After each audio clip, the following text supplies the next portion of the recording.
I just want to show you the water tower that Mike is building out of rebar that we scrapped.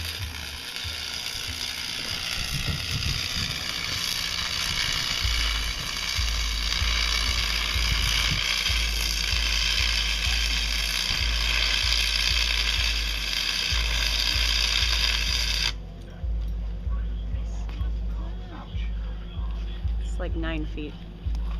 And the base will go on top of that. 10 feet. It's 10 feet to that.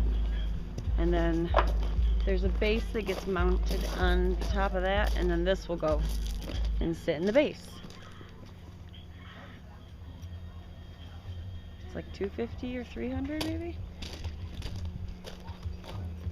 And we're intending to use the height to create enough pressure for our hose to get good enough pressure to water the whole garden, which is, it's going to go in the middle of this garden here, like where the compost is ish. We're going to move that. So that's the sweet thing that's happening right now. I'm pretty excited about it.